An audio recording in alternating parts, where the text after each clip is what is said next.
But before telling this story, subscribe to the channel and comment where you're watching from. Continuing. On Magnolia Street, where time seemed to flow more slowly along the cobblestone sidewalks, Sophia learned the silent art of invisibility. The late afternoon sun in Portland cast elongated shadows on the ancient walls as she walked, one hand instinctively resting on her belly that was beginning to show the first signs of her 4-month pregnancy. 35 years weighed on her shoulders, as if they were twice that, each step echoing a story she preferred not to tell. House number 24, with its ivy-covered walls and pink magnolias, had become her refuge and her prison in recent months. The green shutters, always half-closed, guarded the secrets she no longer dared to share. Neither with Jennifer and Rachel, college friends who had gradually distanced themselves, nor with Mrs. Patricia, her mother, who looked at her with that mixture of disappointment and pity that hurt more than any words. The interior of the house was like her, organized on the outside, chaotic inside. In the living room, books were stacked next to the beige sofa, mostly about single motherhood and child development. In the kitchen, a half-empty cup of tea betrayed her sleepless nights. In the room that would be the baby's, boxes of hastily purchased baby items were still unopened when the reality of pregnancy finally hit her like a high-speed train. That particular afternoon, Sophia was returning early from work. The law firm, where she had been a legal assistant for 8 years, was beginning to show signs of discomfort with her condition. The sideways glances, the whispers in the hallways, the unasked questions about the baby's father. All of it formed a suffocating web that made her wonder how much longer she could keep her job. Take care of it. The words of Richard Morgan, state representative and father of her child, still echoed in her mind like a poisonous mantra. She had met him during a charity event organized by the firm, where politicians and businessmen gathered to feign concern for social causes while making deals behind the scenes. Richard, with his well-lived 50 years, strategically disheveled grey hair and practiced toothpaste commercial smile, had noticed her immediately.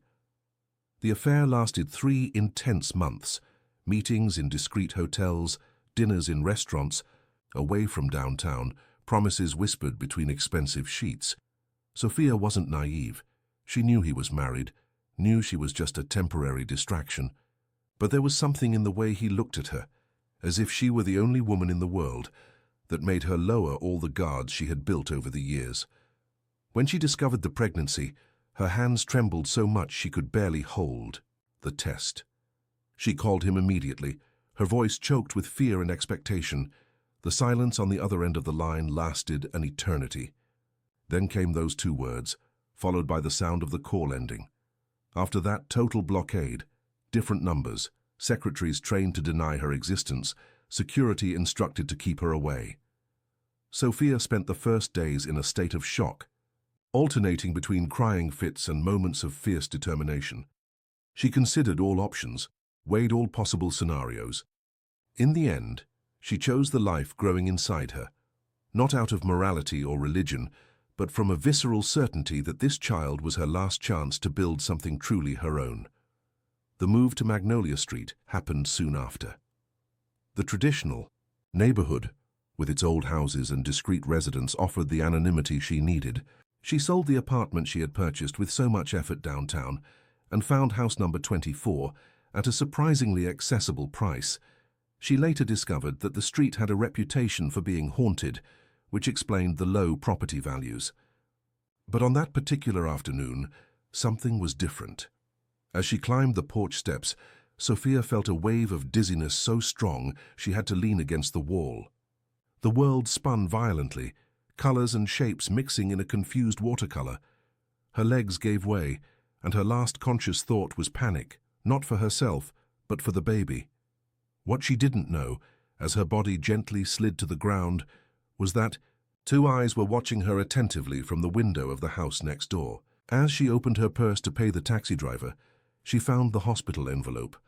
Inside, besides the prescription and rest recommendations, was the information that had stunned her throughout her hospitalization.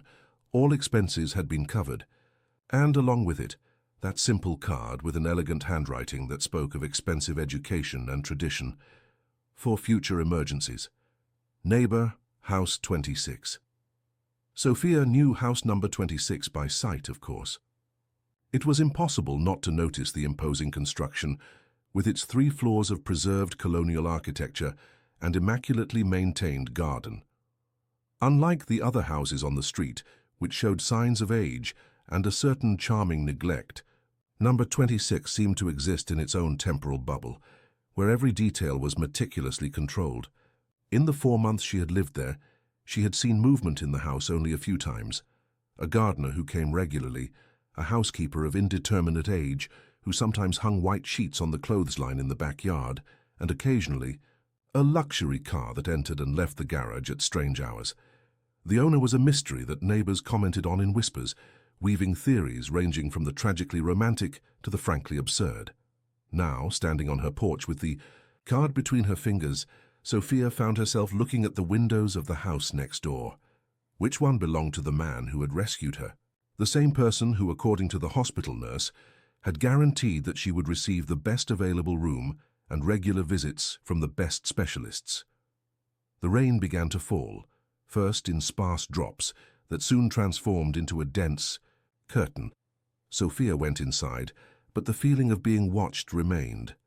It was different from the kind of observation she had become accustomed to lately, the judgmental looks at work, her mother's worried vigilance, even the medical scrutiny of the past few days. There was something more in this sensation, something that made her skin tingle in a way she couldn't, or didn't want to, define. In the kitchen, as she prepared a chamomile tea, her mind wandered to the moment of fainting. She vaguely remembered, strong arms supporting her, a gentle touch on her neck, a deep voice speaking to the paramedics. The man smelled of wood and something else, wine, perhaps. The memory was confused, blurred by unconsciousness, but there was a solidity in that presence that had left a mark on her body. The decision to bake a cake as a thank you came naturally. It was something her grandmother always said. Gratitude is important, but gratitude with flavor is unforgettable. In the pantry, she found the ingredients for a chocolate cake with walnuts. Simple, but made with care. As she mixed the batter, she let the familiar ritual of cooking calm her agitated thoughts. What would she say when she met him? How to thank someone who did so much without asking for anything in return, without even properly identifying himself? And why, even knowing it was just a gesture of civility between neighbors, did her heart insist on beating a little faster when she thought of the encounter? The cake was ready when the rain had diminished to a fine drizzle. Sophia wrapped it carefully in parchment paper and a clean dish towel. In the hallway mirror, she fixed her hair and applied a subtle lipstick, an automatic habit that immediately made her feel foolish. After all, it was just a thank-you visit to a neighbor. The path to house number 26 had never seemed so long. Each step on the wet sidewalk echoed like a small thunder in her ears. The doorbell, when she finally found the courage to ring it, had a deep and ancient sound, the kind that seems to reverberate through the entire house. They were the longest seconds of her life, standing there with a cake in her hands and her heart in her throat. Then the door opened, and Sophia completely forgot what she had planned to say. Nathan Blackwood was the kind of man who filled a room without effort. Tall, with broad shoulders that the tailor-made suit couldn't fully tame, he had an expression on his face that mixed natural authority with something darker, more complex. The grey hair at his temples only accentuated his presence, and his eyes, green with amber flecks, seemed to contain too many stories for a single life. Eyes that had been following her routine for months with a mixture of curiosity and something deeper, something their owner wasn't ready to name yet. Nathan Blackwood, at 52, had transformed observation into an art form. From the second floor, window of house number 26, where his office had become an involuntary observation post, he knew every detail of his neighbor's routine. He knew she left for work at exactly 7:30, always with a strand of dark brown hair escaping from her poorly made bun. He knew that on Tuesdays she arrived later, probably a day for some medical appointment. He knew she cried in the garden sometimes, when she thought no one was looking, a protective hand always over her growing belly. Heir to one of the most traditional wineries in California's wine country, Nathan carried the weight of the Blackwood, name like a golden cross. Beautiful on the outside, heavy on the inside. The death of Emily, his wife, 6 years earlier, had been just the beginning of his descent into the particular hell he had built for himself. The loss of his son, still. A baby was a wound he kept carefully hidden even from himself, buried under layers upon layers of work and isolation. When he saw Sophia faint, something inside him, something he thought had been dead for a long time, moved. It wasn't a conscious decision. His feet were already moving before his brain processed the information. In seconds, he was beside her, his fingers seeking the pulse in her delicate neck, while his other hand was already dialing for emergency services. The touch of her skin against his fingers was like an electric shock. It had been so long since he had touched another human being that the sensation almost made him recoil. But there was urgency in the moment, and Nathan forced himself to maintain the professionalism that years of crisis management had taught him. When the ambulance arrived, he had already placed a cushion under her head and loosened her collar. The paramedics asked questions he couldn't answer: exact age, gestational time, allergies. All he could do was watch as they placed her on the stretcher, her pale face framed by her now loose hair, a vulnerability so raw in her features that made his chest ache. "Are you the husband?" The paramedic's question caught him off guard. For a moment he hesitated. Then, surprising himself, he replied, "No, I'm just a concerned neighbor." But as the ambulance drove away, siren cutting through the quiet streets, silence. Nathan knew that something had irreversibly changed. The wall he had built around himself now had a crack, small, almost imperceptible, but undeniably present, and through it, against all logic and reason, a thread of life was beginning to infiltrate. In his office, the bottle of red wine remained untouched that night. For the first time in years, Nathan Blackwood didn't need alcohol to fall asleep. What kept him awake until dawn was something much more disturbing. The memory of her weight in his arms, the soft jasmine perfume that lingered on his hands, and the absolute certainty that, after living as a ghost for so long, he was dangerously close to feeling again. The private hospital where she was taken was the best in the city. He made sure of that, using the weight of his name to ensure the best possible care. Sitting in his office, the lights off except for the antique lamp that had been his father's, Nathan contemplated the card he had just written. "For future emergencies, neighbor, house 26. Simple, direct, impersonal enough not to seem like an invasion, but present enough to establish a first contact." His right hand still tingled with the memory of her touch. How long had it been since he had touched someone like that, with urgency and purpose?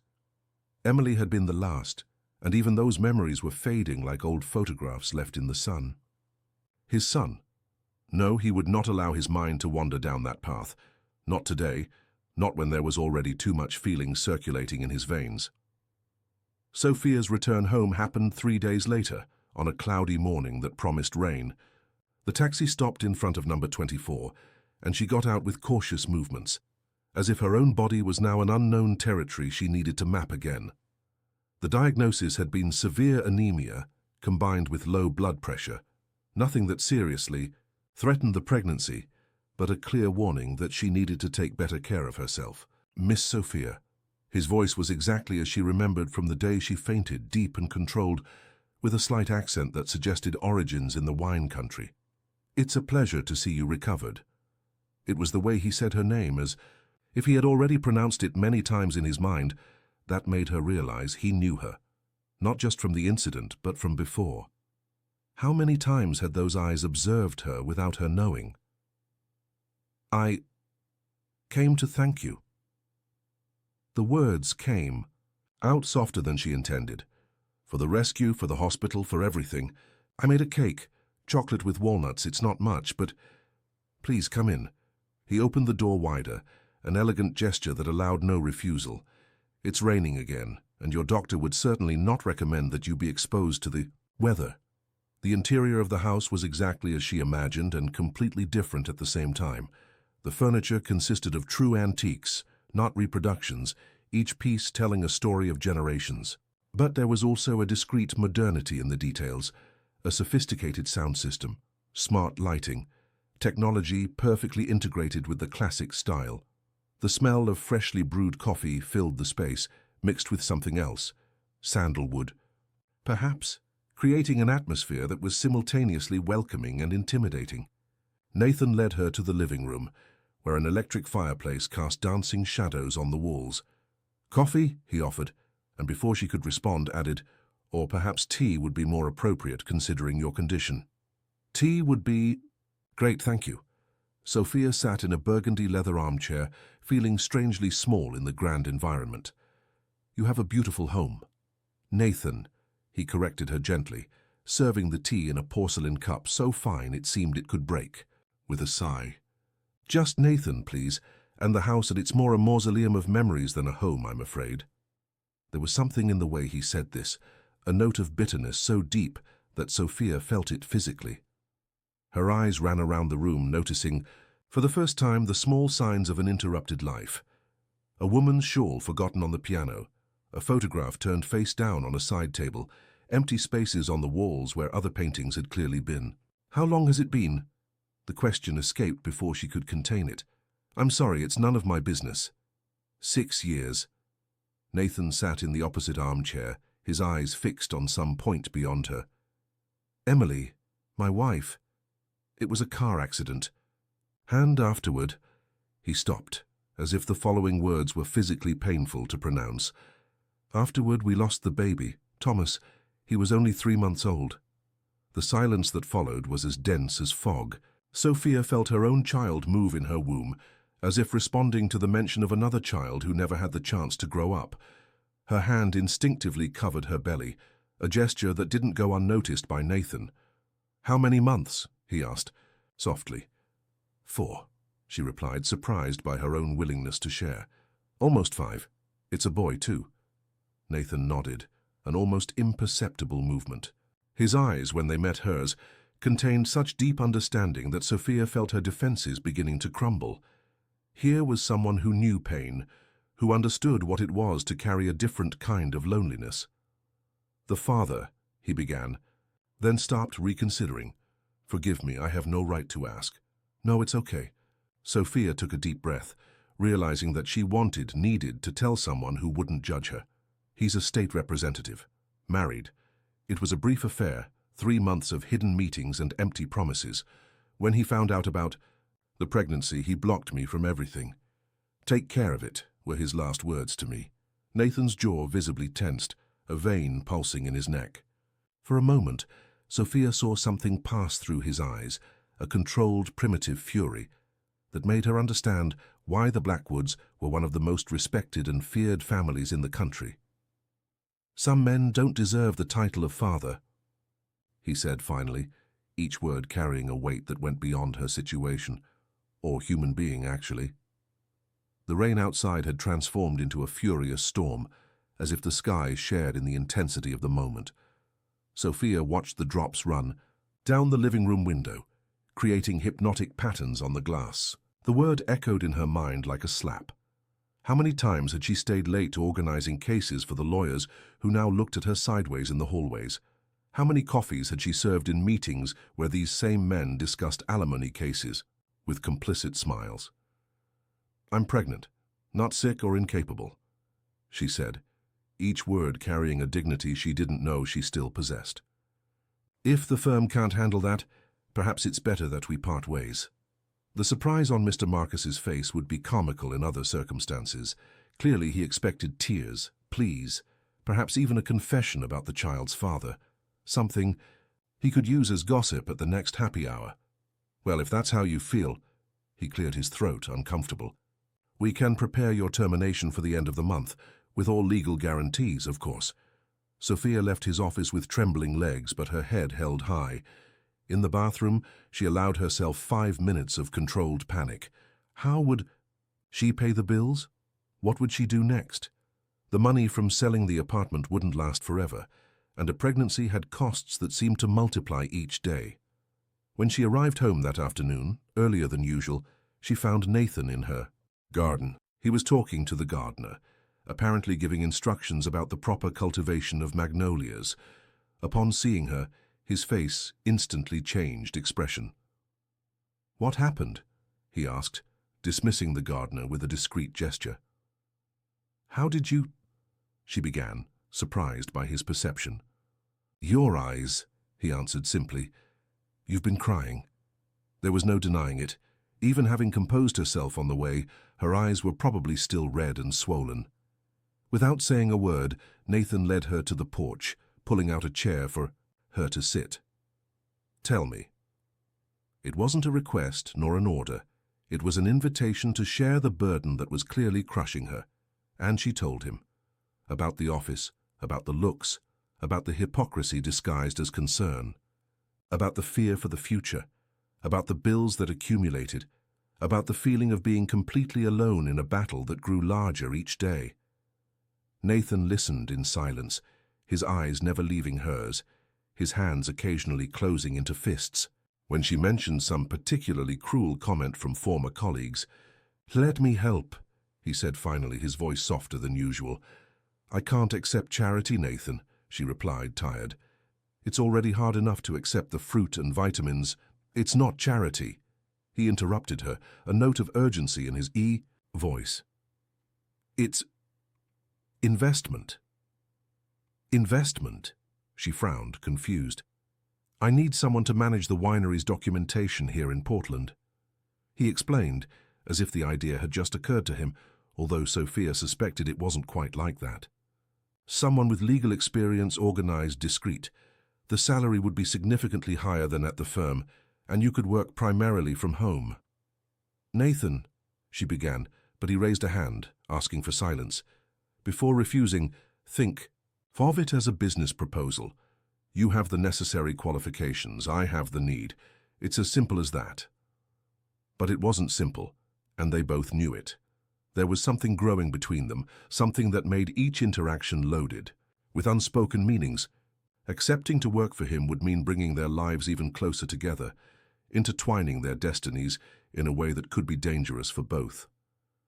"I need to think," she said finally. "Of course."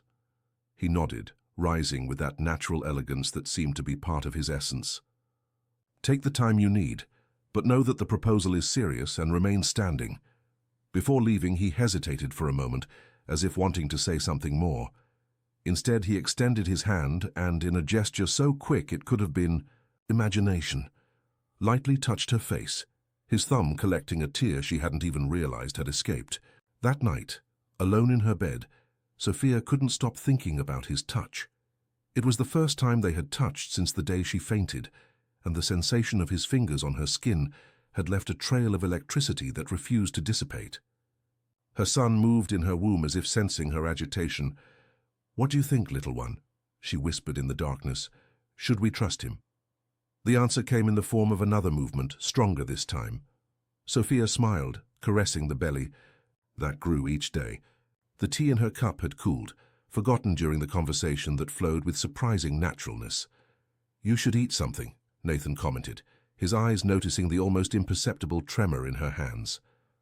"For the cake you brought looks delicious, and I confess I haven't eaten sweets in, well, a long time." There was something vulnerable in the admission, as if the simple act of accepting a sweet represented a greater, more significant concession. Sophia nodded, watching as he rose with fluid movements to fetch plates from the kitchen. His momentary absence allowed her to better observe the environment. The living room was a study in contrast. Antique furniture coexisted with cutting-edge technology, classic paintings shared space with black and white photographs, and an impressive wine collection occupied an entire wall, each bottle carefully catalogued and stored. But what caught her attention most was the grand piano in the corner, not because of its imposing presence, but because of the fine layer of dust that covered it, as if it were the last thing in the house that didn't receive regular care.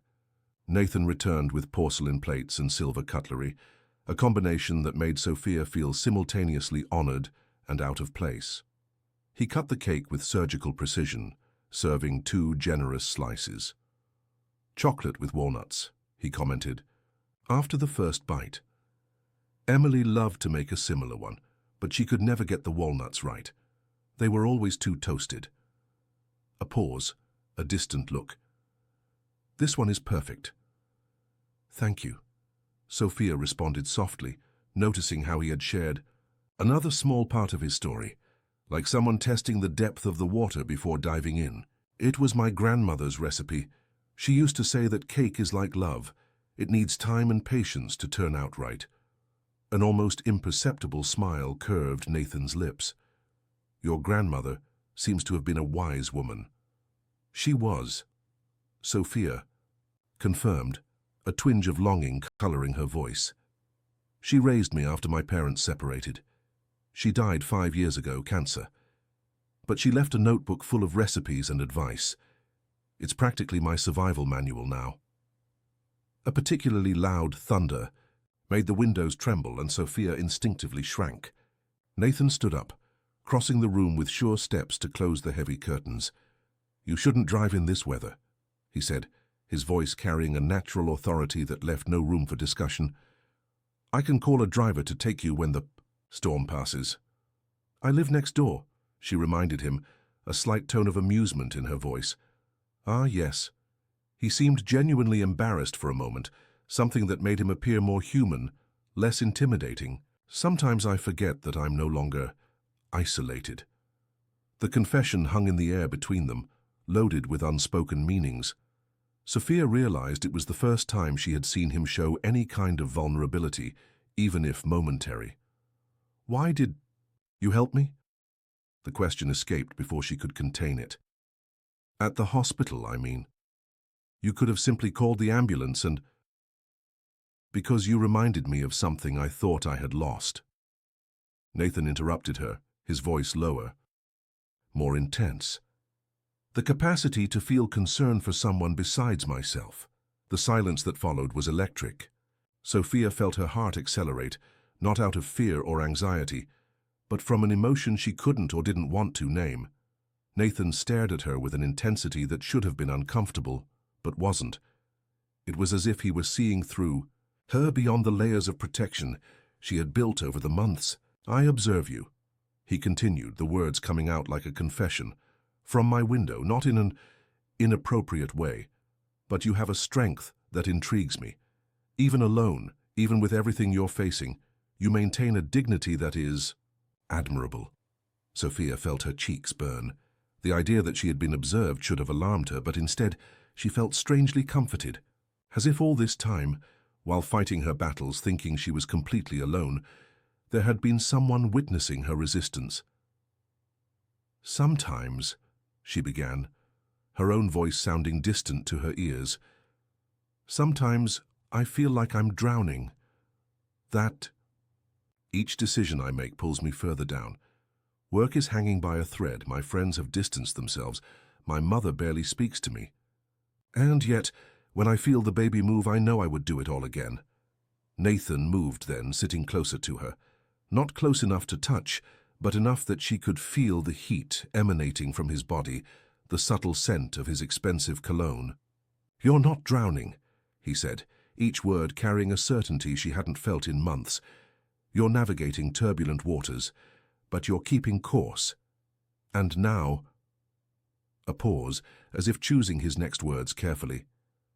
Now you have a safe harbor, if you need it. The offer, veiled as it was, made something break inside Sophia. Tears she had been holding back for months began to fall, silent but insistent. Nathan made no attempt to dry them or to offer empty words of consolation. He just stayed there, a solid and comforting presence, allowing her to finally allow herself to feel the weight of everything she had been carrying. When she finally managed to compose herself, Sophia noticed that the storm outside had diminished to a gentle drizzle. The sky, visible through a gap in the curtain, showed the first signs of twilight. I need to go, she said, standing up carefully. I have work early tomorrow and, of course, Nathan stood up too, maintaining a respectful but protective distance.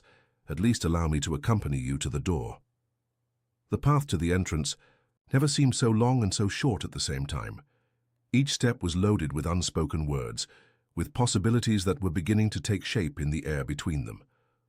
On the doorstep, Sophia turned to thank him once more, but the words died in her throat when her eyes met Nathan's. There was something there, something deep and dangerous, something that made her heart beat faster, and her hands tremble slightly. If you need anything, he said, his voice hoarser than normal, any time, you know where to find me. Sophia nodded, unable to form words. When she finally managed to move, she felt his eyes following her every step to the house next door.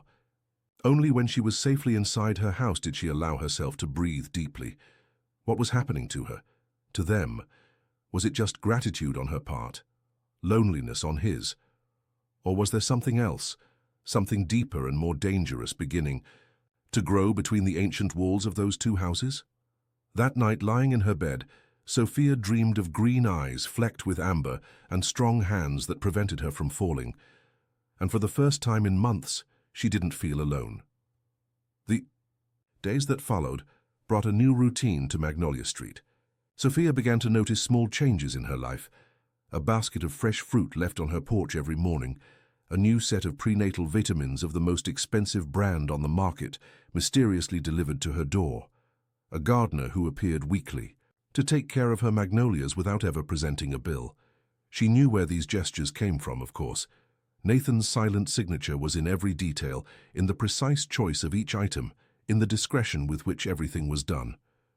Part of her wanted to protest, to say she didn't need charity, that she could take care of herself, but there was something in the way he conducted everything that didn't make her feel diminished.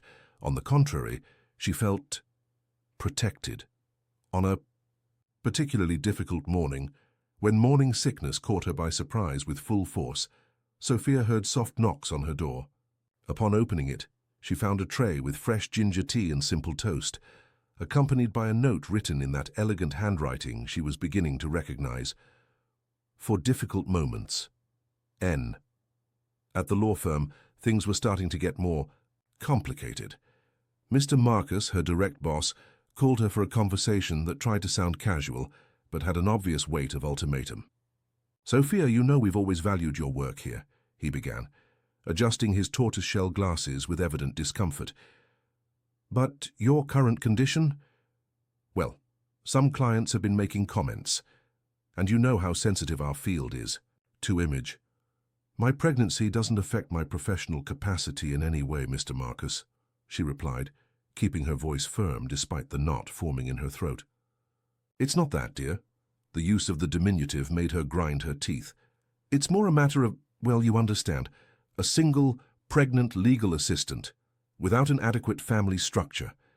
That sends a message that doesn't align with the firm's values." Values. Perhaps her son had more wisdom than she did at this moment. On the other side of the wall, in house number 26, Nathan was in his office, an untouched bottle of wine in front of him. For the first time in years, he didn't feel the need for alcohol. To fall asleep. His thoughts were too busy reliving the moment he had touched her face, the soft texture of her skin under his fingers, the vulnerable glow in her eyes. "What would you say about this, Emily?" he murmured to the portrait of his wife that he kept in the drawer of his desk. "You always said I needed to learn to live again." The silence of the old house was his only answer, but somehow it seemed less oppressive than usual, as if the very ghosts that inhabited those walls were giving him permission to move forward. In his room upstairs, the music box that had belonged to Thomas began to play on its own, as it did sometimes. But this time, instead of running to close it, as he always did, Nathan allowed the soft melody to fill the room. It was in moments like this, between sleep and wakefulness, that he allowed himself to imagine a different future.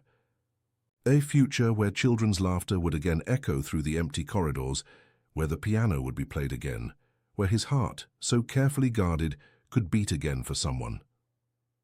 The decision to accept the job at the winery didn't come easily for Sophia. For an entire week, she weighed every aspect of the proposal, analyzed every possible consequence, tried to ignore the way her heart accelerated every time she thought about working closer to Nathan. The answer came on a Sunday morning when she found her mother, Mrs. Patricia, waiting on her porch. The always well-made-up face of the 60-year-old lady barely disguised the dark circles of concern. "I came to see how you are," her mother said, her eyes critically scanning the belly that was now impossible to hide. "You've been absent." "I'm fine, Mum," Sophia replied, preparing a coffee she knew her mother wouldn't drink. It was just an excuse to occupy her hands. "The baby is growing strong and healthy. And work, I heard you quit." The accusatory tone was subtle, but it was there. "Frankly, Sophia, in your situation, I have a new proposal. she interrupted, surprising herself with the firmness in her voice. Actually, it's a better position with a higher salary. I can work from home most of the time. Mrs. Patricia raised a perfectly outlined eyebrow. And where would that be? At Blackwood Winery. The name had the expected effect. Her mother almost dropped the cup she was holding. Blackwood, the Blackwoods from California. Surprise gave way to suspicion. How did you get that? Sophia hesitated. Telling about Nathan would mean opening a door to more judgments, more veiled concerns, more sermons about her tendency to get involved with complicated men. The owner is my neighbor, she said finally, opting for the simplest version of the truth. He needs someone with legal experience to take care of the documentation here in Portland. The widower?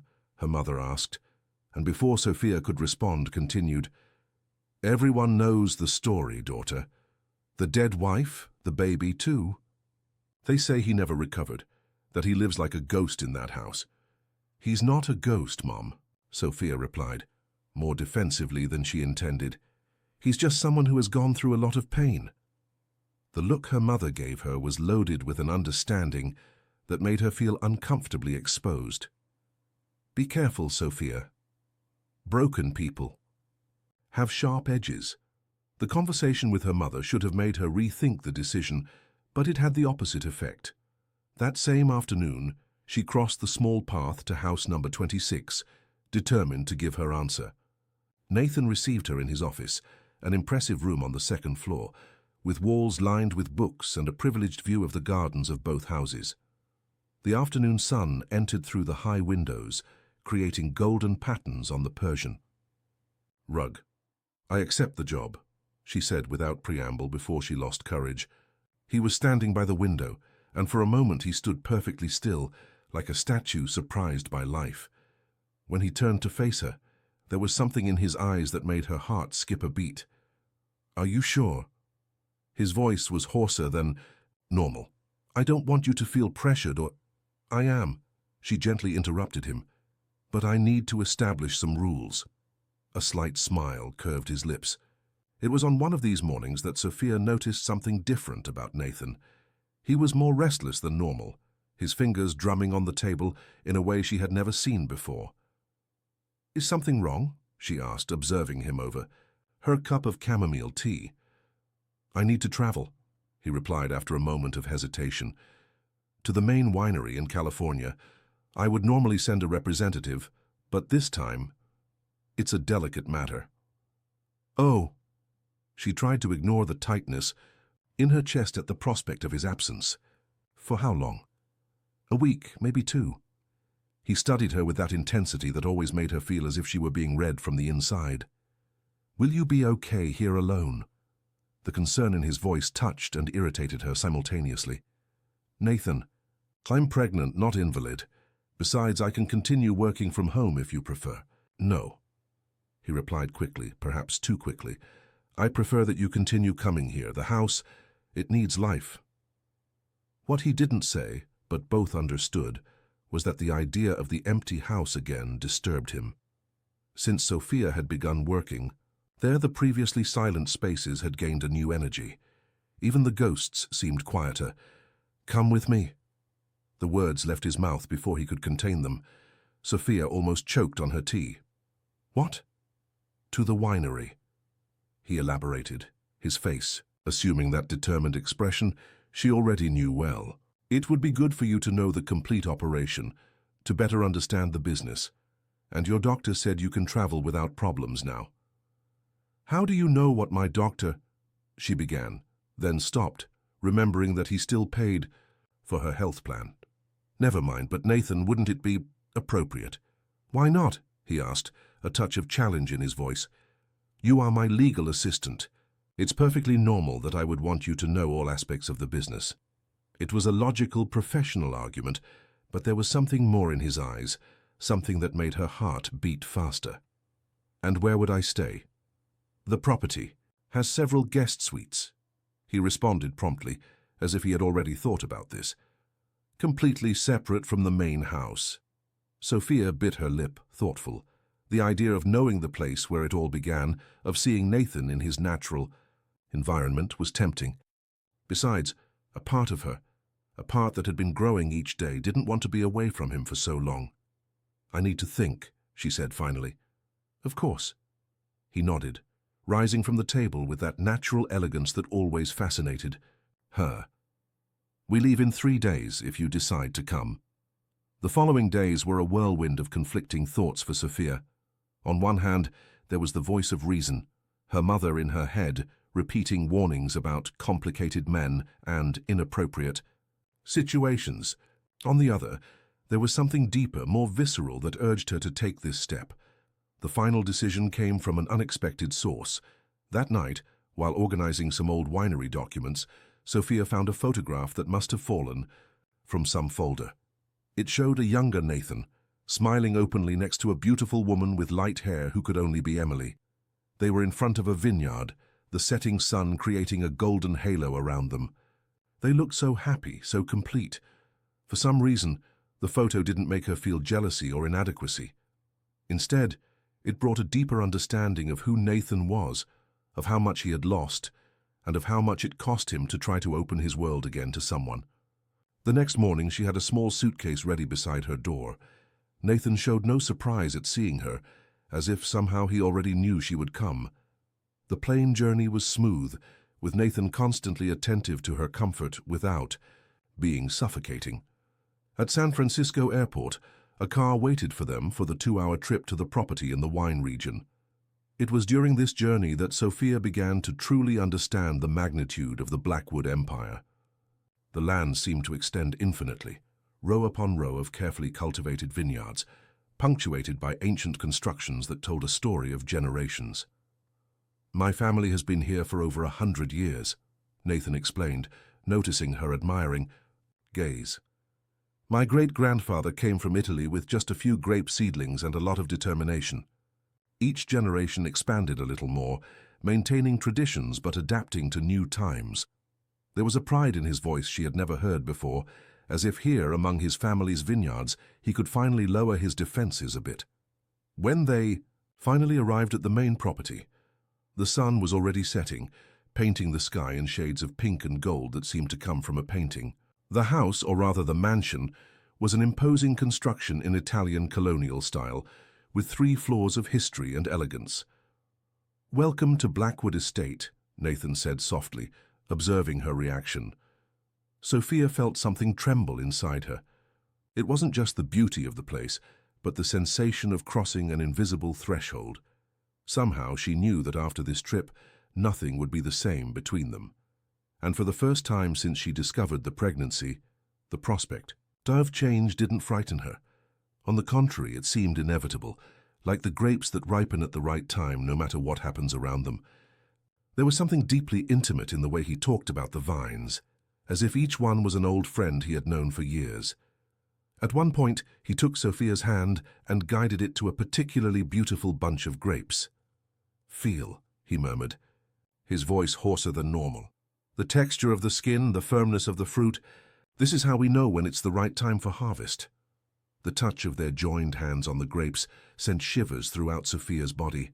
His proximity, his scent mixed with the aroma of the earth and vines, created an intimacy that went beyond the physical. "How do you know so much about this?"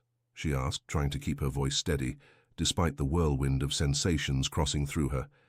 "I grew up here," he replied, still not releasing her hand.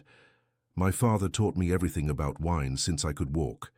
During school vacations, I worked in the harvest alongside the employees.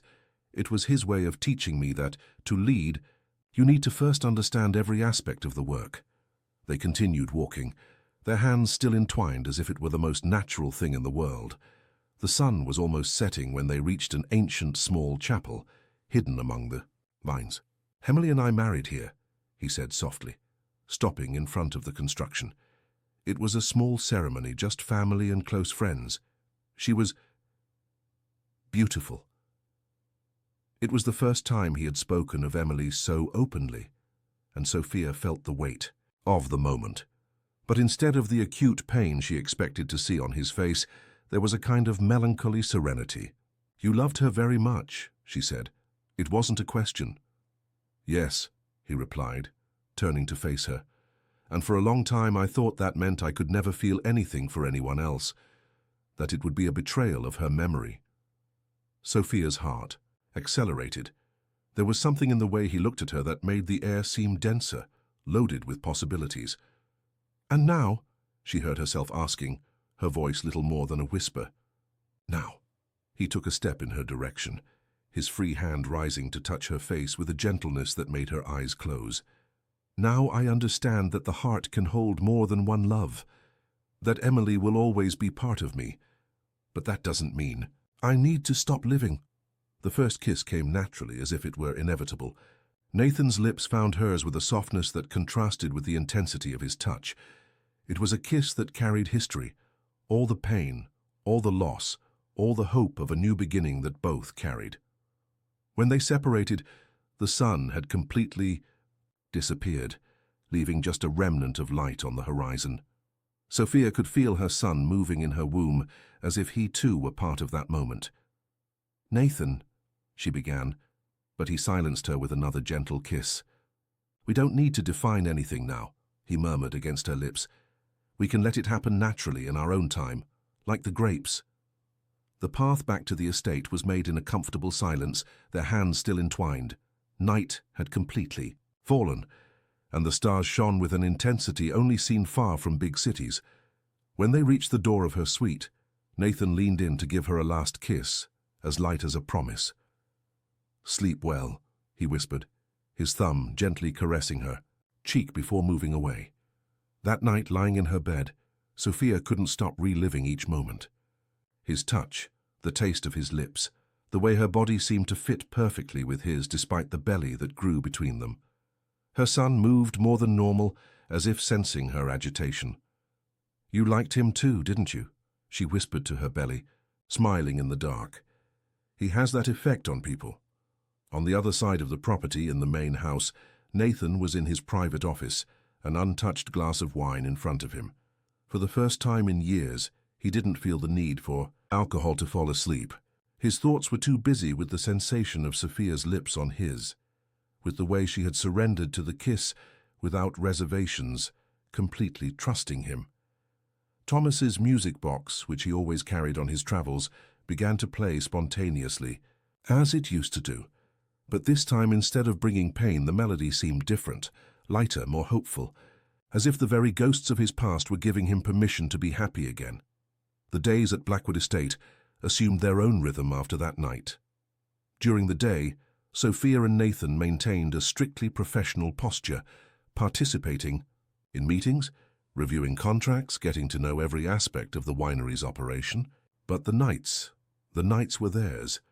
Candle-lit dinners on the veranda overlooking the vineyards, long conversations about their lives, their dreams, their fears. Nathan began to open up more about Emily and Thomas, sharing not just the painful memories but also the moments of joy they lived together. "Emily would adore you," he said one night while they shared a dessert. "She always said I needed to learn to let people into my life again." Sophia realized she didn't feel jealousy when he talked about his late wife. On the contrary, she felt grateful that Emily had existed, for having loved Nathan so deeply that, even after her departure, she had left in him the capacity to love again. It was during one of these dinners that the first complication arose. Joseph, the winery's oldest director, appeared without warning with disturbing news. "The press is sniffing out a story," he said without beating around the bush. "It seems someone leaked information about you two." Nathan instantly tensed. What kind of information? The basics for now. The widowed Blackwood heir involved with a pregnant employee. But there are rumors about the child's father being an important politician. They're trying to connect the dots. Sophia felt her blood freeze in her veins. Richard Morgan. Of course, at some point his name would resurface. The increasingly visible belly wouldn't allow her secret to remain hidden forever. "This could affect the negotiations with the shareholders," Joseph continued, his concern evident. "You know how traditionalist they are, Nathan. A scandal now." "There is no scandal," Nathan interrupted him, his voice cutting like ice. "Sophia is a competent employee who is helping me reorganize the company's documentation. Any insinuation beyond that will be handled by our lawyers." But when they were alone again, Nathan's mask of certainty fell. He seemed simultaneously furious and worried. "I'm sorry," he said finally, running his hands through his hair in a gesture of frustration. "I didn't want you to have to deal with this." "It's not your fault," she replied, trying to keep her voice steady. "I knew this could eventually happen. Richard has many political enemies who would love to use this story against him." "What he did," Nathan began, his voice trembling with contained anger. "Abandoning you and the child like that, if I could—" "No." She gently interrupted him, placing a hand on his face. "He's not worth it. Besides—" She hesitated for a moment before, continuing, "Perhaps it was fate. If it weren't for him, I would never have moved to Magnolia Street. I would never have met you." Nathan's face softened at her words. He leaned forward, touching his forehead to hers in a gesture of intimacy that had already become familiar. "Still," he murmured, "I want to protect you, both of you." The way he naturally included the baby in his concern made something melt inside Sophia. Since the beginning of the pregnancy, her son had been a cause for concern, judgment, or rejection for most people. But Nathan treated him as part of her, as someone to be protected and loved. "Maybe," she began, hesitant, "maybe we should get ahead of this. Tell our version of the story before others distort it." Nathan studied her for a long moment, his intense green eyes with an emotion she couldn't completely name. "Are you sure? This would mean public exposure. Your name, your story." "I have nothing to hide," she replied with more confidence than she felt. "I'm an adult woman who chose to have her child, even when it would have been easier not to. I work honestly, never asked anything of anyone. And now—" She took a deep breath. "Before continuing, now I have you. Not as a savior or a substitute, but as someone who chose to be by my side for who I am." Her words seemed to touch something deep in Nathan. He pulled her into a kiss that tasted of red wine and promises, his hands framing her face as if she were something precious. "Then we'll do this together," he said when they separated. "Our way in our time." That night, when Sophia returned to her suite, she found a gift waiting on her bed, a small music box different from Thomas's, but equally delicate. The card simply said, "For new memories, for new beginnings, N." When she opened the box, the melody that came out wasn't sad or melancholy like the other one. It was soft and hopeful, like a promise of better days to come. Her son moved in her womb, as if dancing to the music, and for the first time in a long time, Sophia allowed herself to dream of a future that included more than survival. It included love, family, and the possibility of being truly happy. The decision to face the press brought with it a new wave of challenges. Nathan organized a press conference at the winery itself, carefully choosing which journalists would be invited. The intention was clear: control the narrative before it. Transformed into a media circus. On the morning of the interview, Sophia was in her room trying to choose an outfit that would make her look professional without trying to hide her pregnancy. She was already in her 6th month, and her son made a point of making himself noticed, constantly moving as if wanting to participate in everything that was happening. A soft knock on the door surprised her. It was Martha, the estate's housekeeper, a lady in her 60s who had practically raised Nathan. "I brought something for you," she said, extending an old blue velvet box. Inside was a set of pearl earrings and necklace, elegant without being ostentatious. "It was Miss Emily's," Martha explained, her eyes shining with contained tears. "She always said pearls bring wisdom and protection. I think she would like you to wear them today." Sophia felt her throat tighten with emotion. "Martha, I can't—" "Yes, you can," the lady gently interrupted her. "Master Nathan, I've never seen him so alive since we lost them. You brought light back to this house, girl, and this child," she touched Sophia's belly with affection, "this child will bring even more." With trembling hands, Sophia put on the pearls. They were perfect. With the navy blue dress she had chosen, professional but feminine without trying to hide her condition. When she came down the stairs, she found Nathan waiting in the hall. He stopped mid-sentence at seeing her, his eyes immediately noticing the pearls. "Martha?" he asked softly. Sophia nodded, unsure about how he would react, but the smile he gave her was pure affection. "Emily always said jewels have soul," he commented, approaching to lightly touch the necklace. "That they absorb the energy of those who wear them. These," he hesitated for a moment, "these seem to have found a new home." The press conference was held in the main hall of the estate, with journalists carefully positioned to have the vineyards as a backdrop through the ancient windows. Nathan began by talking about the winery's history, about tradition and family values, before addressing the circulating rumors. "Yes, I hired Sophia Bennett as my legal assistant in Portland," he said, in that controlled voice he used in important negotiations. "Her professional competence speaks for itself. As for her personal life, including her pregnancy, that concerns only her." A more eager journalist raised his hand. "But is it true that the child's father is an important politician? There are rumors that—" "What is true?" Sophia interrupted him, her voice surprisingly firm, "is that I am an adult woman who made a conscious choice to have her child, regardless of the circumstances. I'm not here to feed gossip or create scandals. I'm here to work and build a worthy future for my son." Her response caused a moment of silence in the hall. Nathan looked at her with something close to pride, a small smile curving his lips. "And what about your relationship?" another journalist asked. "There are circulating photos." "My personal life is not up for discussion," Nathan replied with a note of steel in his voice.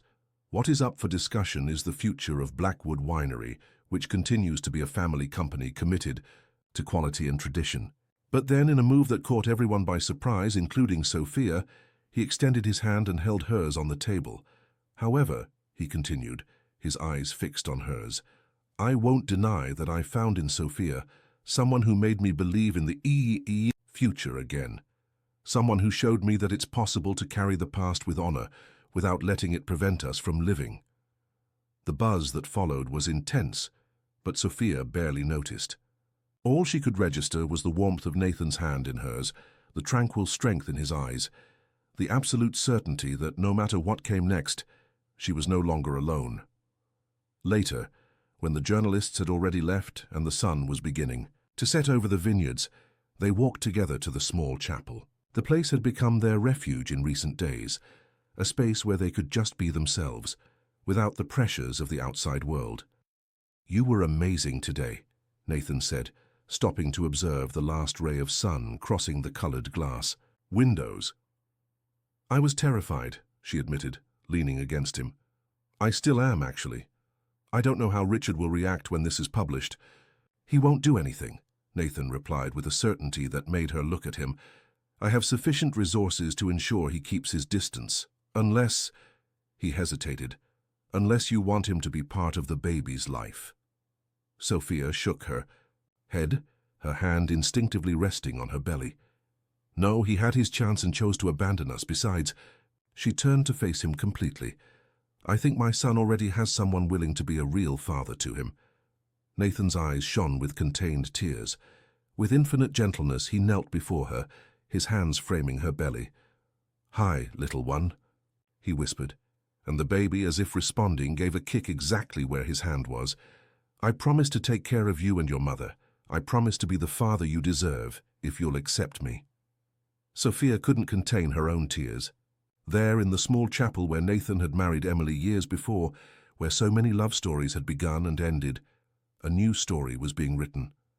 A story of second chances, of healing loves, of families that form not by blood, but by heart. The repercussion of the interview was exactly as expected, intense and divided. While some outlets highlighted the love story and new beginning, others didn't miss the opportunity to speculate about Sophia's past and her connection to Richard Morgan. The congressman's name hadn't been mentioned directly, but the political press soon made the necessary connections. It was on a particularly busy morning, when the first newspapers began to circulate with headlines about the interview, that Sophia's phone rang. The number was unknown, but something inside her already knew who it was. "We need to talk." Richard's voice sounded as controlled as she remembered, but there was a note of urgency she had never heard before. We have nothing to talk about, she replied, surprising herself with the firmness in her voice. You made that very clear months ago. Things have changed, Sophia. This circus you're creating with Blackwood, do you have any idea what this can do to my career? Your career? She almost laughed, but the sound came out more like a choked sob. Is that all you think about? What about your son? There was a moment of silence on the other end of the line. When Richard spoke again, his voice had that persuasive tone she once found irresistible. We can resolve this in a civilized manner. My lawyers can prepare an agreement. Child support, a house, everything you need. But I need you to disappear, to deny any connection to me. Before she could respond, she felt a presence behind her.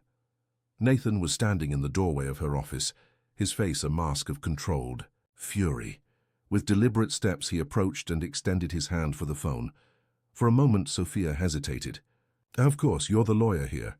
First, I want a formal contract with all legal guarantees, she began, forcing herself to keep her voice professional. Second, no gifts or extra favors outside of what's agreed. Third, if at any point this isn't working, we need to be honest with each other. Nathan crossed the room to his desk, moving with that feline grace that seemed natural to him. From a drawer he took out a leather folder. I've already prepared the contract, he said, extending the documents to her. I want you to read it carefully. I made sure to include all legal benefits, plus some extras that I consider important for your current situation. Sophia took the papers, trying to ignore the tingling in her fingers when they accidentally touched his. The contract was impeccable. Higher salary than she expected. Premium health plan that would cover all pregnancy expenses, flexible hours, possibility of remote work. This is, she began, but the words failed. Fair, he completed. It's what you're worth. The silence that followed was loaded with unspoken meanings. Sophia could feel the weight of his gaze upon her, like a physical caress that made her skin tingle. When do I start? She asked, her voice softer than she intended. Monday, he suggested, and then with a touch of humor she rarely saw in him. The office is right next door, after all. She laughed, and the sound seemed to catch them both by surprise. It was the first time she had laughed like that openly in his presence. Something in his face softened, as if a mask had momentarily slipped. Sophia, he began, taking a step in her direction. But before he could continue, a noise coming from the hallway interrupted them. It was the music box. The soft, melancholy melody filled the room, making Nathan freeze in place. His face lost all color, and for a moment he seemed truly frightened. Excuse me, he murmured, already moving toward the door. I need to... No. She stopped him, gently holding his arm. You don't need to explain. You don't need to hide. The contact between them was electric. Through the thin fabric of his shirt, Sophia could feel the warmth of his skin, the tension in his muscles. Nathan looked at her hand on his arm, as if he couldn't believe what he was seeing. Sometimes it plays by itself, he said finally, his voice almost a whisper. It was Thomas's. Emily used to play it for him to sleep. Sophia said nothing. Instead, she kept her hand where it was, offering silent support while the melody continued. When the music finally stopped, Nathan seemed exhausted, as if he had fought an internal battle. Sorry about that, he said, running his hand through his hair in a rare gesture of nervousness. This wasn't how I planned to end our work meeting. It's okay, she replied, finally releasing his arm. We're all broken in some way, Nathan. What matters is how we choose to carry our cracks. He looked at her then as if seeing her for the first time, not as the neighbor who needed help, not as the future employee, but as someone who might understand his shadows without trying to erase them. Monday, then? She asked, breaking the moment before it became too heavy. Monday, he confirmed, and there was a promise in his voice that went beyond professional. When Sophia returned home that night, the melody of the music box still echoed in her mind. But instead of sadness, it brought a strange feeling of hope, as if those notes were a reminder that even the saddest stories can have new chapters. The first week of work brought a new dynamic to both their lives. Sophia discovered that Nathan was a surprisingly hands-off boss, trusting in her ability to organize the winery's documents and processes without micromanagement. The office he had prepared for her, adjacent to his on the second floor, was a dream of efficiency and comfort, an ergonomic armchair specially chosen for her condition, a state-of-the-art computer, and a privileged view of the garden they now shared. But it was in the small moments between tasks that the real change was felt.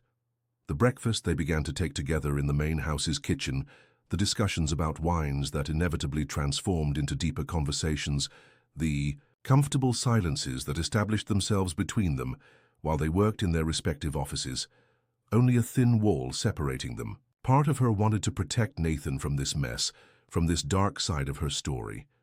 But another part, a stronger part, knew they needed to face this together. She handed over the phone. "Mr. Morgan."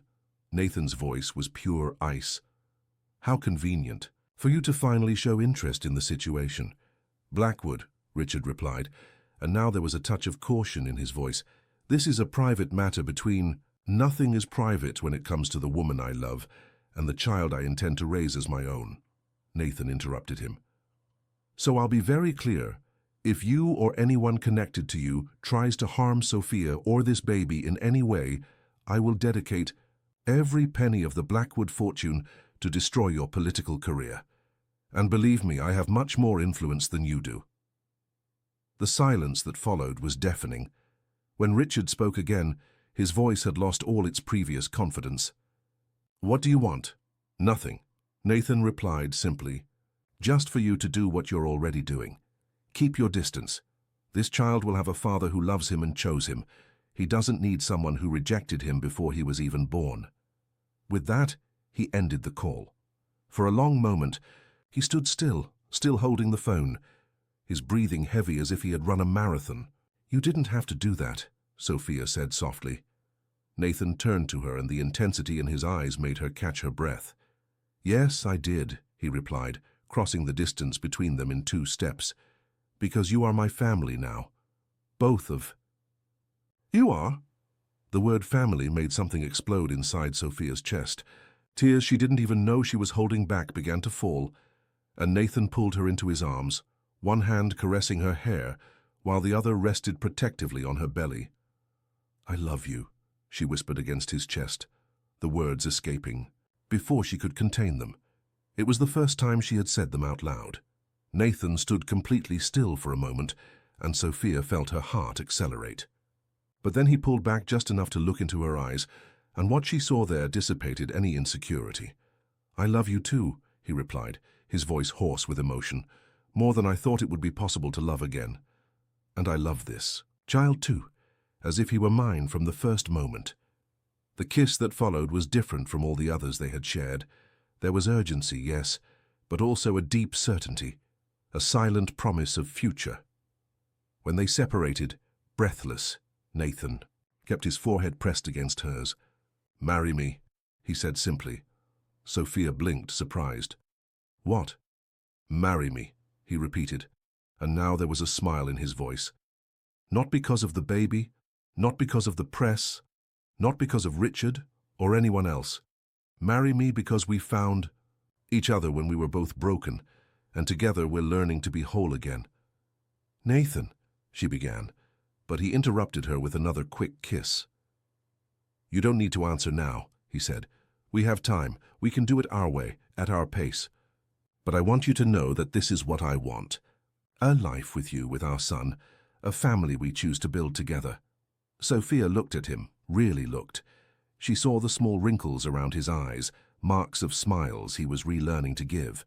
She saw the mix of green and amber in his irises, which now shone with a light that wasn't there when they met. She saw the man who had lost everything and still found courage to love again. "Yes," she replied, and it was as if her entire being lit up with the certainty of that single word. "Yes, I will marry you." The smile Nathan gave her was pure sunshine after the storm. He kissed her again, and this time there was the taste of future on his lips, a future that both had chosen, that they had conquered through pain and loss, but that now opened before them like a vineyard ready for harvest. His tears silently fell on the paper. Sophia hugged him, allowing him to finally release all the emotion he had kept contained for so long. She knew, he whispered against Sophia's neck. Even before she left, she knew I would need this permission. Emily was an extraordinary woman, Sophia replied softly, her hands caressing his hair, and she loved you enough to want your happiness above all.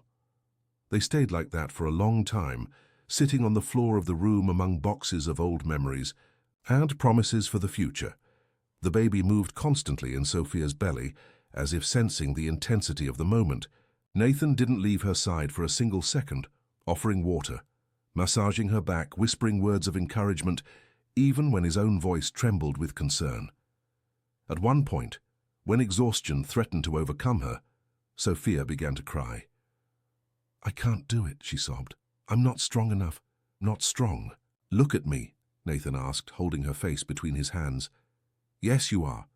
You faced everything alone until now, but you're not alone anymore. I'm here, and our son is almost here." The strong, healthy cry of the baby filled the room, and, for a moment, time seemed to stop. When the nurse placed the small bundle in her arms, Sophia felt as if her heart would explode with love. Gabriel was perfect. He had dark fuzz covering his head, features still swollen from birth, and his eyes, when he finally opened them, were a deep blue that would probably change over time. But what caught everyone's attention was his cry.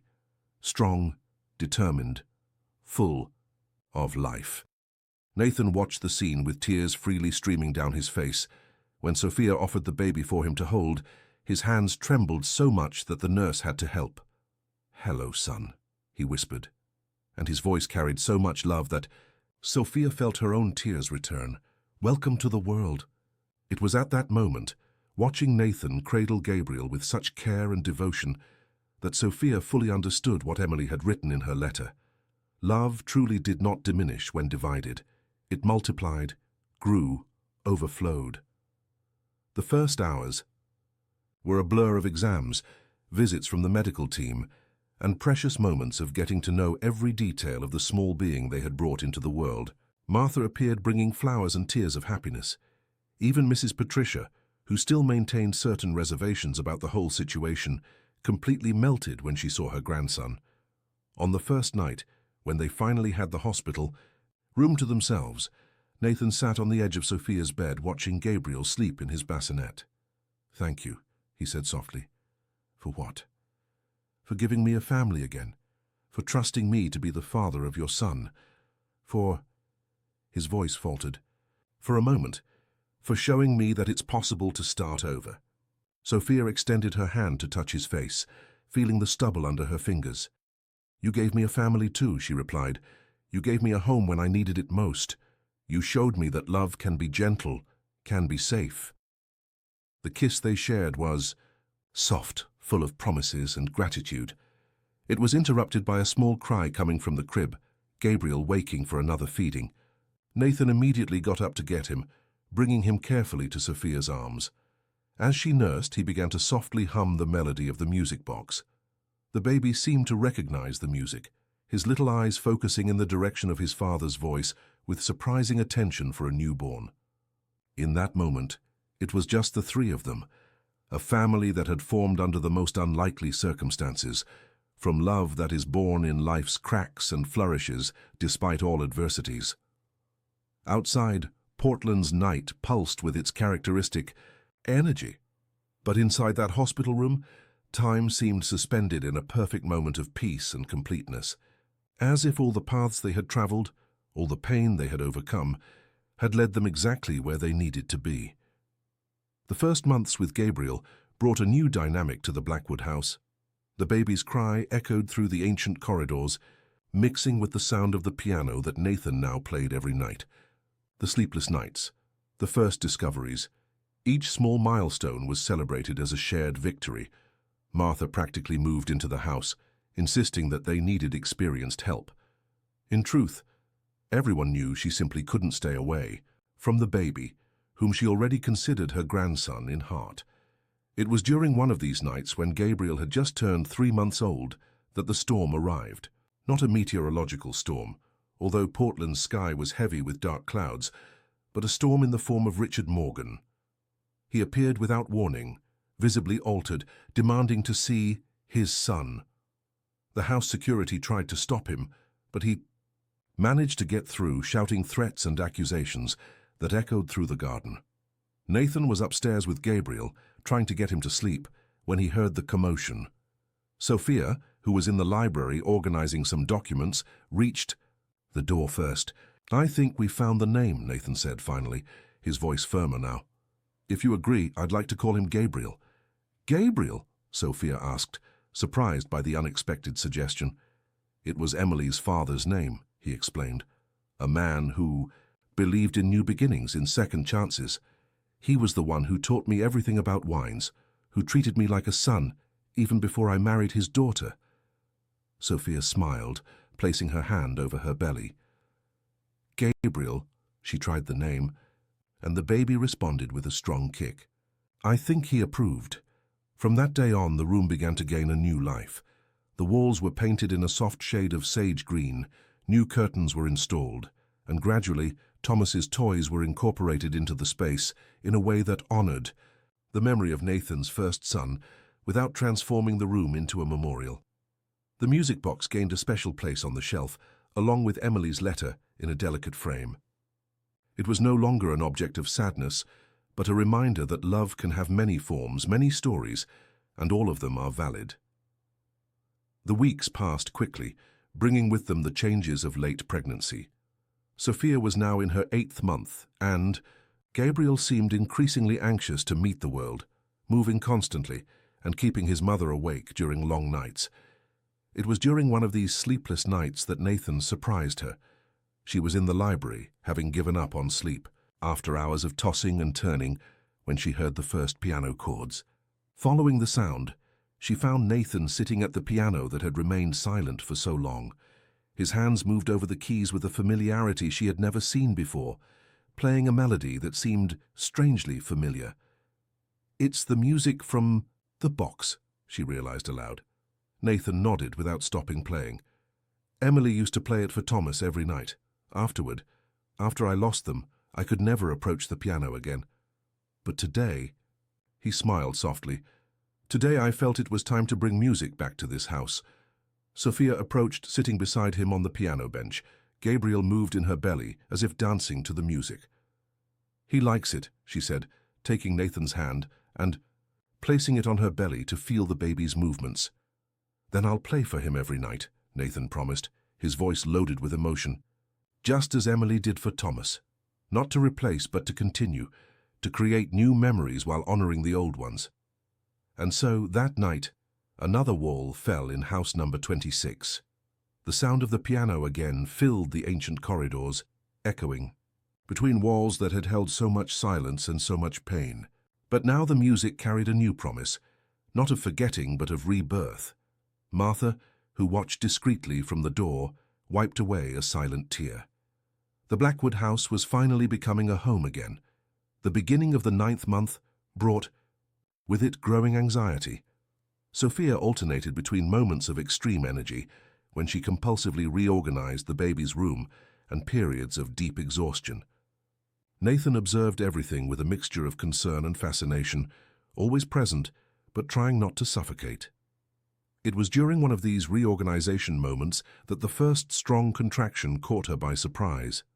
She was folding Gabriel's freshly washed onesies for the 10th time when the pain made her double over, a groan escaping her lips before she could contain it. Nathan, who was in his office across the hall, appeared in seconds. "Is it time?" he asked, his voice betraying an anxiety he was trying to control. "I don't know yet," she replied, trying to regulate her breathing as she had learned in childbirth preparation classes. It could just be a false alarm. But it wasn't. The contractions continued, increasing in intensity and frequency over the following hours. Martha organized everything with the efficiency of someone who had been through this before, preparing the bag that, despite having been ready for weeks, needed a final check. On the way to the hospital, during a particularly strong contraction, Sophia grabbed Nathan's hand with enough force to leave marks. "I'm scared," she admitted in a whisper. Nathan kissed her sweaty forehead, his thumb gently caressing her hand. "So am I," he confessed. but we're in this together, and you are the strongest person I've ever known." The labor was long and intense. For 20 hours, Sophia fought with a strength she didn't know she possessed. "Yes, let's get married tomorrow."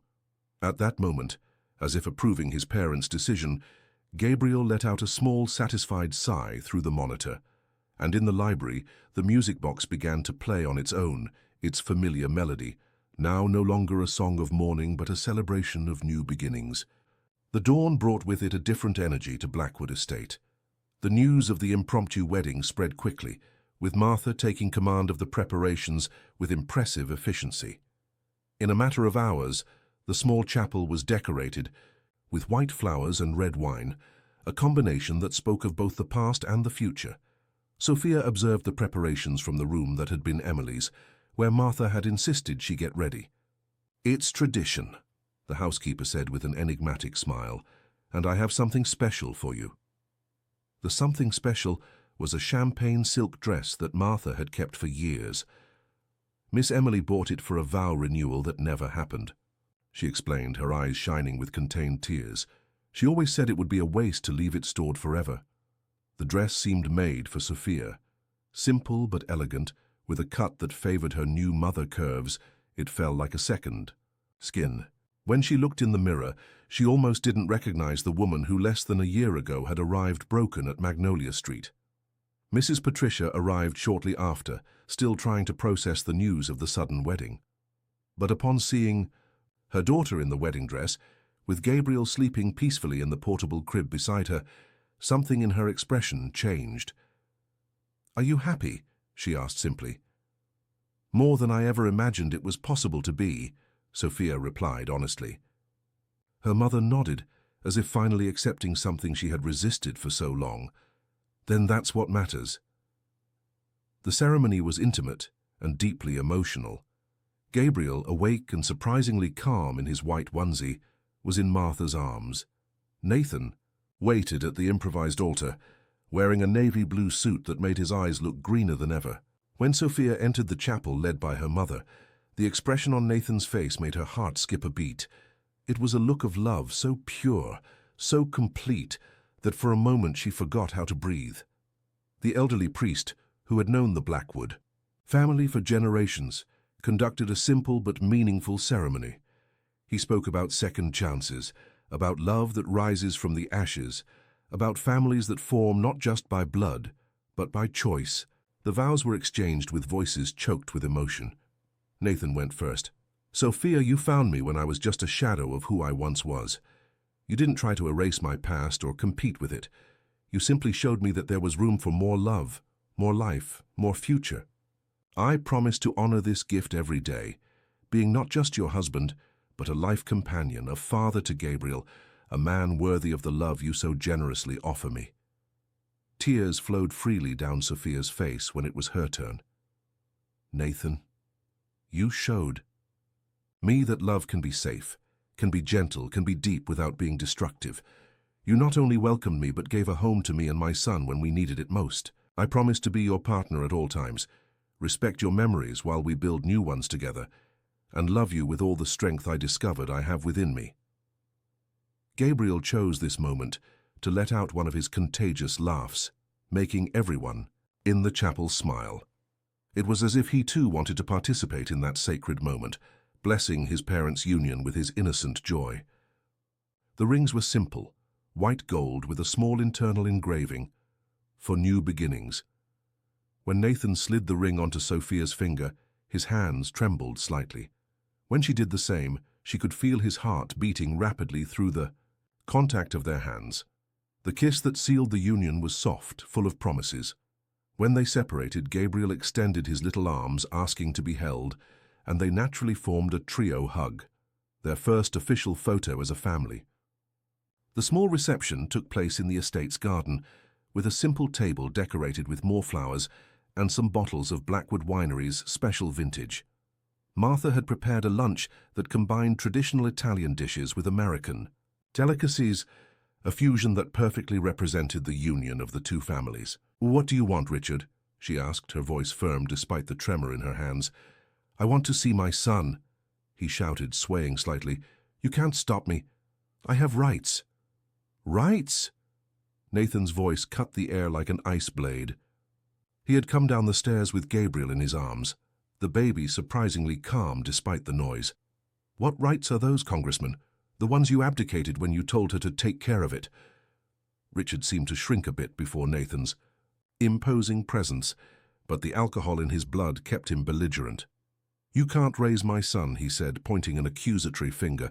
You don't have that right. No? Nathan replied, his voice dangerously controlled. And who does? You who never cared to know if they had food to eat, a place to live? You who only showed up when your precious political reputation was at risk? Gabriel began to whimper, sensing the tension in the air. Instinctively, Nathan cradled him closer to his chest, murmuring soft words of comfort. The gesture, so naturally paternal, seemed to hit Richard like a physical punch. Look at yourself, Richard, Sophia spoke, her voice carrying a compassion that surprised everyone. You're drunk, making a scene in front of a family's house at 10 at night. Is this how you want to prove you have rights over your son? Her words finally seemed to penetrate the alcoholic fog that enveloped Richard. He looked at Gabriel, now calm in Nathan's arms, then at Sophia, who stood beside them like a lioness protecting her cub. He began, but his voice failed. Go home, Richard, Sophia said softly. Take care of your life, your family. Gabriel already has a father, one who chose him, who loves him, who is present in every moment. As if to emphasize her words, Gabriel chose that moment to let out a little laugh. His eyes, which had become a deep brown like his mother's, fixed on Nathan with absolute adoration. Richard staggered backward, as if that innocent sound was more than he could bear. Without saying anything else, he turned and left through the gate, leaving behind only the echo of his stormy passage. When his car finally drove away, Sophia allowed her legs to give way. Nathan immediately wrapped her with his free arm, keeping her and Gabriel safe against his chest. It's over, he murmured against her hair. Everything's fine now. But they both knew it wasn't exactly true.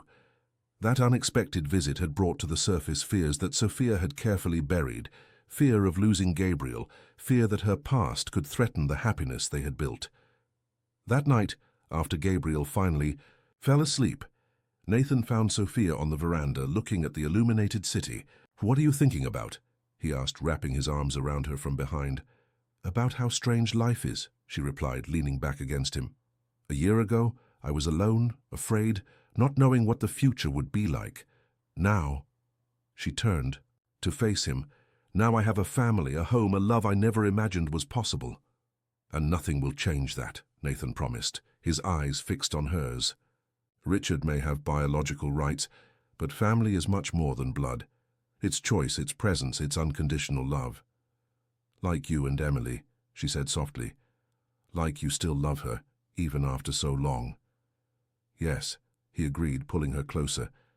And as she predicted in the letter, that love hasn't diminished what I feel for you and Gabriel. It only taught me how to love better, more completely. They stayed like that for a long time, embraced under Portland's night sky, the sound of Gabriel's soft breathing coming through the baby monitor. The storm had passed, leaving the air cleaner, lighter. Let's get married tomorrow, Nathan said suddenly. What? Sophia pulled back to look at him, surprised. Tomorrow? In the chapel? At the winery.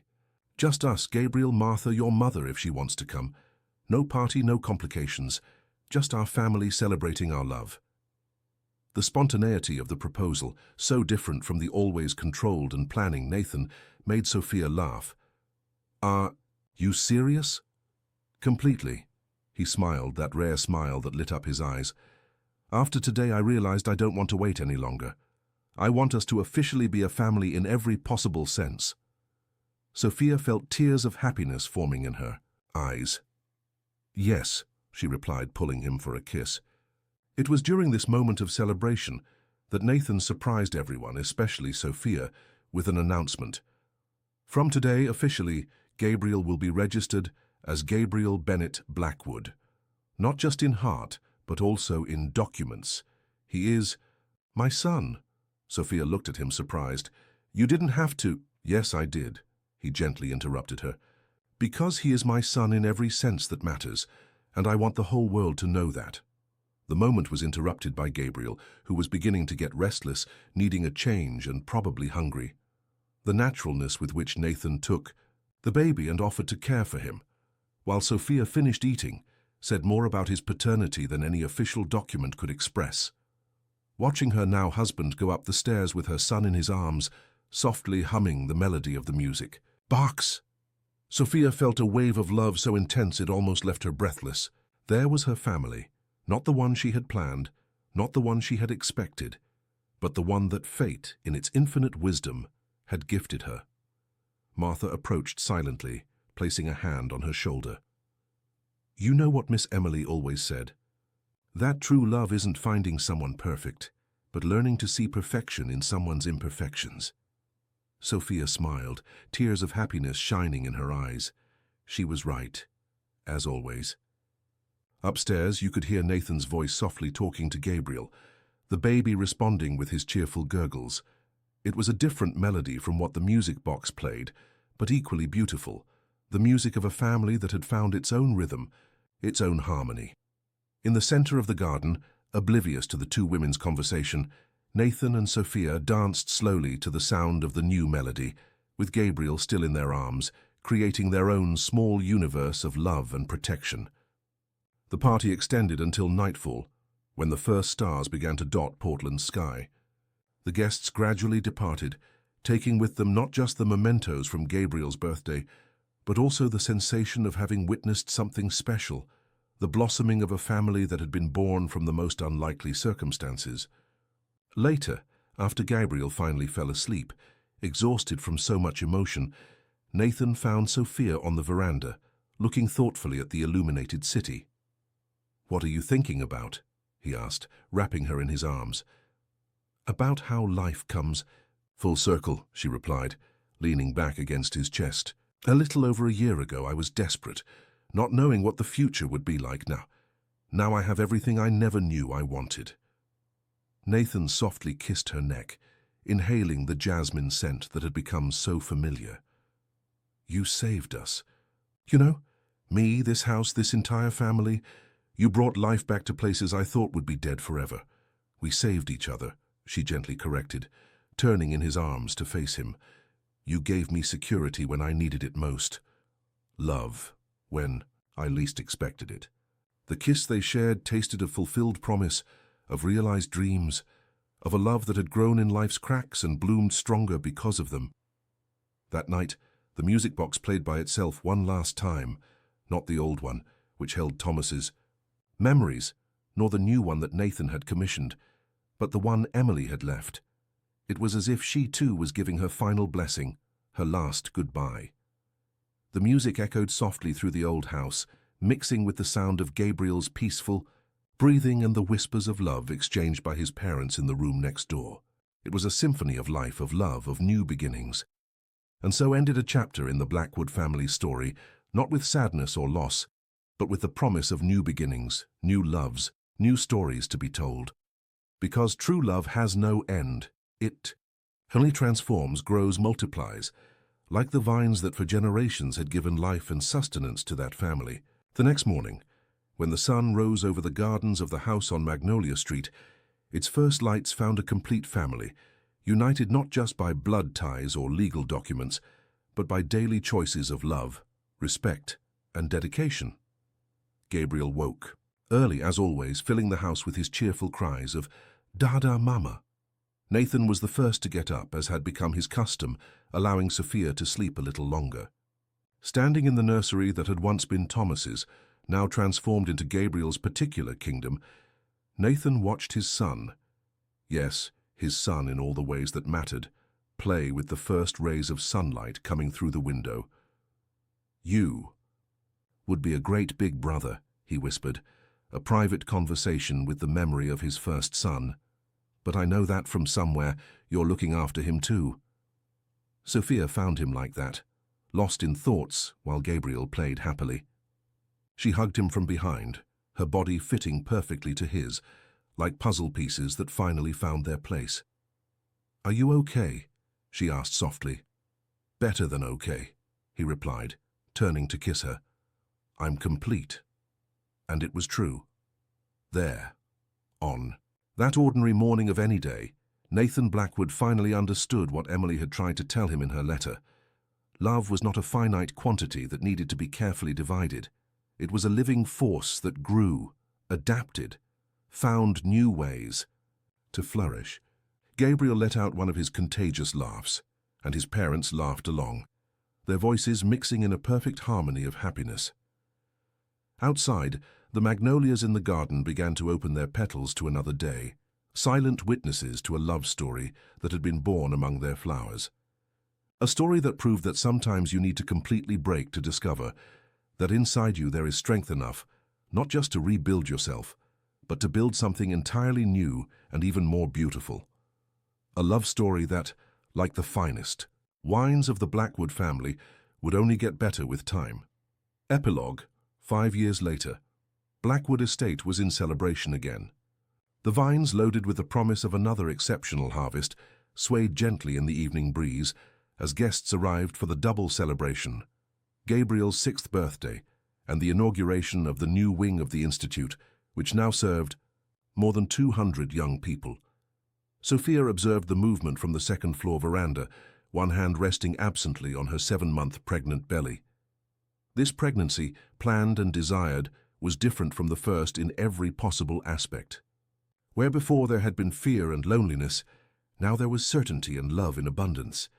Gabriel ran through the garden with other children, his dark hair identical to his mother's swaying in the wind, but his gestures, his posture, were all Nathan's. It was impossible to say they weren't biological father and son. Love had created bonds stronger than any DNA. "Mum, look," he shouted, proudly showing a bunch of grapes he had harvested alone, under Martha's watchful supervision. "Just like Dad taught me." Nathan appeared at this moment, climbing the stairs with that natural elegance that the years had only accentuated. A few more silver strands at his temples were the only visible sign of time past. "How are my girls?" he asked, hugging Sophia from behind and resting his hands on her belly, where his daughter, Emily, in honor of the woman who had made all this possible, moved animatedly. "Restless," Sophia replied with a smile. "I think she wants to participate." In the party, too. The sound of music began to float through the air, no longer from the music boxes which now rested side by side on a special shelf in the couple's bedroom, but from the piano in the main room. Gabriel had started his lessons a few months ago, determined to learn the melody his father played every night. "He has talent," Nathan commented, evident pride in his voice. "He has your heart," Sophia gently corrected, "and your capacity to love without reservations." The party progressed as a celebration not just of Gabriel's birthday or the Institute's success, but of life itself. The first students of the project, now graduated and working at the winery or in other ventures in the sector, shared their stories with the newcomers. Mrs. Patricia, who had finally completely surrendered to the charm of the Blackwood family, helped Martha organize the children for a group photo. When the sun began to set, painting the sky with shades of pink and gold that seemed to come from a painting, Nathan asked for everyone's attention, hand in hand with Sophia, with Gabriel hugging his legs, and Emily actively moving in her mother's belly. He began to speak. "6 years ago, when Gabriel was born, I believed I was just beginning a new phase of my life. Little did I know that I was, in fact, discovering the true meaning of family. Through his eyes I learned that love has no limits, that fatherhood doesn't depend on blood, that happiness can be found in the most unexpected places." His voice choked slightly before continuing. "And through Sophia's love, I learned that the heart has an infinite capacity to grow, to love, to reinvent itself. Each day with her shows me that new beginnings are not just possible, they're necessary." Gabriel, understanding it, was an important moment, even without fully comprehending. The words hugged his father's leg tighter. "I love you, Dad," he said with the pure simplicity of children. The tears in Nathan's eyes were a testament to how much those words meant. "I love you too, son, more than you'll ever understand." Sophia watched the scene with her own heart overflowing with love. Her family wasn't conventional, didn't follow the patterns society considered normal. It was a patchwork quilt of different stories, of past and present loves, of pain transformed into strength, of brave choices that had led to moments like this. Night fell gently over Blackwood Estate, bringing with it a sky dotted with stars. In the garden, the magnolias continued their gentle dance with the breeze, silent witnesses to a story that had begun among their flowers on Magnolia Street. Gabriel fell asleep in his father's arms during the party, a satisfied smile on his angelic face. Nathan carried him to his room with the same care he had shown since the first time he held him, years ago in a hospital room. Later, when the guests had already left and the house had returned to its welcoming silence, Nathan and Sophia remained on the veranda, embraced under the starry sky. Emily moved gently between them, as if she too wanted to participate in that moment of peace. "You know what impresses me most?" Sophia asked softly. "What?" "How love can have so many different forms. The love you had for Emily and Thomas, the love we built together, the love for Gabriel that was born instantly, the love for this little one we haven't even met yet." Nathan kissed her softly before answering. "It's like wine. Each vintage is unique, special in its own way, but all are precious, all deserve to be celebrated." And so, under the starry sky of an ordinary night that had become special, the Blackwood family continued its story. A story that had begun with pain and loneliness, but had flourished in love and hope. A story that proved that sometimes the happiest endings are those we don't plan, those that find us when we least expect and transform us in ways we never imagined possible. Because true love isn't just about finding the right person. It's about being the right person, about choosing to love every day, about building a story together, page by page, moment by moment, until all the pieces fit perfectly, like the notes of a melody that was always there, just waiting for the right moment to be played.